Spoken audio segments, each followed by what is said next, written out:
說太惡心了。我最近不是在纽约的几家米其林餐厅上班嘛，其中有一家甚至是参加过黑白大厨的主厨开的店。真正进入餐厅后厨，我发现这个世界就是个巨大的草台班子。Hello， 大家好久不见。好久不见吧？是好久不见。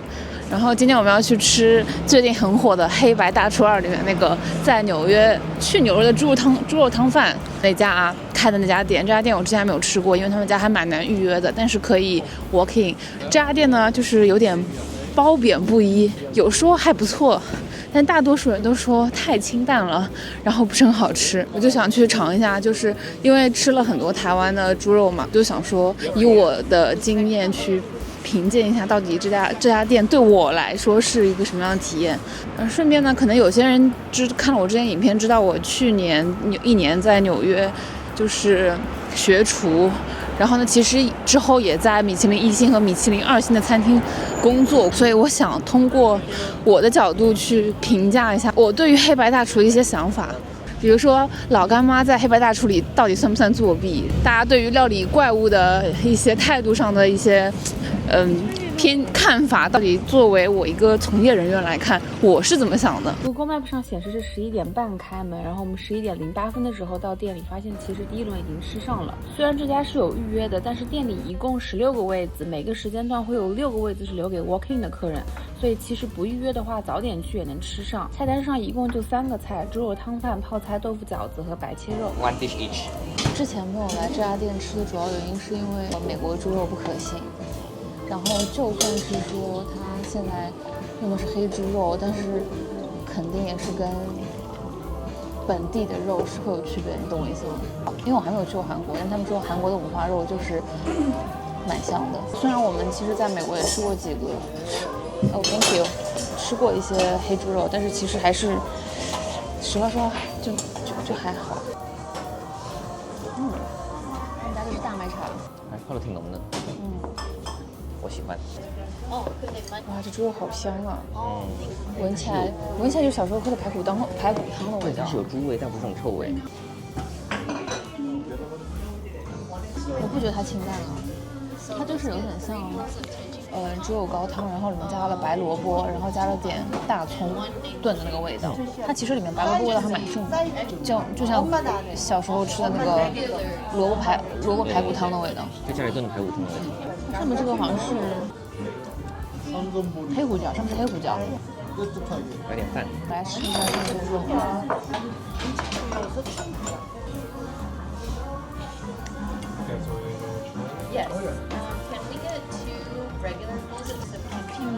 我覺得它這個豬肉吃起來確實有點膻。我覺得這個就是介於你覺得它是臭味，不，它就是臭，豬肉之間，它就是臭，它就是臭。它有股什麼味道？就是而且它不是那種豬肉的膻味，它是那種像是你把豬肉燉了很長時間之後，然後在外面放了一段時間之後有那個味道。我不知道你能不能 get 到我在說什麼？但它就其實不是膻，不是我們常見的那種說的豬肉的膻味，它是有點放了時間久之後有點酸酸的味道。因為它這塊肉其實它的脂肪含量不是很高的，這種肉你在燉久了以後，它其實肉首先它咬起來是很柴的。我覺得它的湯其實本身是好喝的，但是這個肉本身真的，它這個醬吃起來什麼味道 ？Taste 其實裡面是那個韓式辣椒粉加蒜糖香油，不是那個過去醬。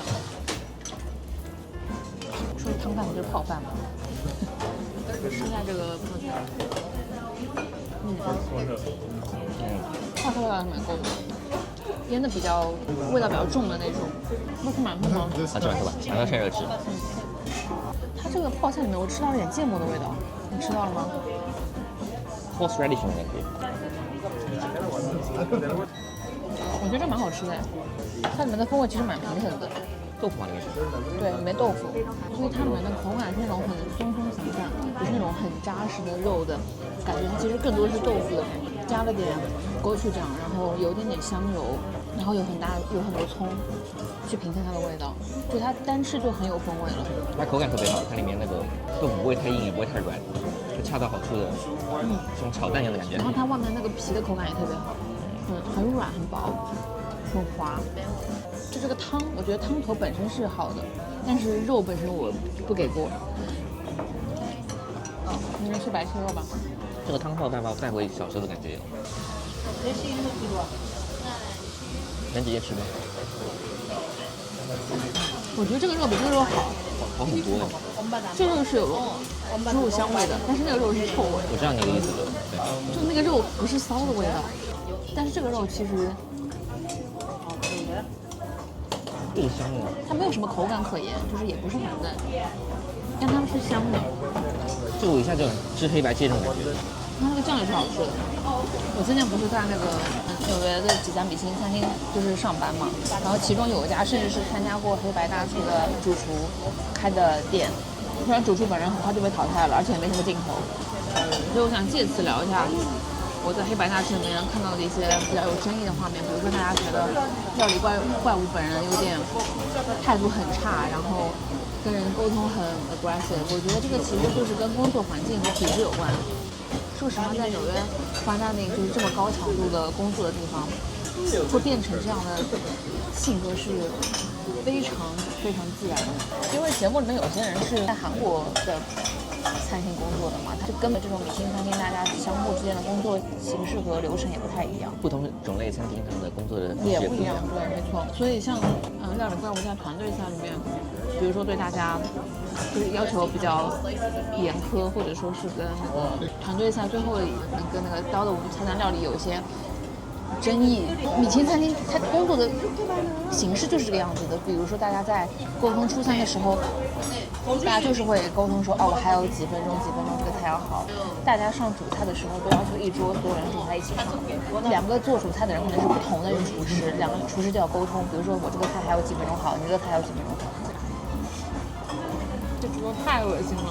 话说今天饼控问题还是我不知道，平时有这样，但你能感受到大家说的还很骚的感觉。对，但我再说一遍，它不是骚。你让这个角度全场最佳的。然后我看有些人在讨论说，就是在做菜的时候放老干妈到底算不算作弊？我觉得这首先是要看白中原和安全仔两个评委他们本身对老干妈这风味熟不熟悉。如果他们对这个风味是很熟悉的话，其实你在料理里面放老干妈反而我觉得不是一个加分项。我觉得老干妈在料理里面有点像黑松露，就是它会很抢戏，然后它一旦稍微放多点的话，就可能会成为整道菜的主角。当然，这个主角有时候并不一定是好的意味。那你如果在菜里面放点老干妈，然后它很抢戏的时候，这道菜就完全失去了所谓的风味平衡。所以我觉得，如果你能把老干妈运用进去，然後它做成一道就是很风味平衡，但是你又吃不出它是老干媽的一个菜的时候，那才是真正的厉害。当然我觉得作为专业厨師來說的話，都可能不太屑於用老干媽。其實我挺想聊一下，就是我自己對於廚師履歷和能力是不是匹配這件事情。就我自己的觀察下來，大家會覺得可能米其林餐廳的廚師看起來很光鮮亮麗，很牛逼，但是實際上你真正進入餐廳後廚，你會發現這個世界就是個巨大的草台班子，各種各樣。它其實本身對於，當然肯定是有的，但是很多人其實本身也對料理這件事情沒有大家想象中這麼有熱情和激情，然後對於料理的這些知識和了解其實一點也不豐富。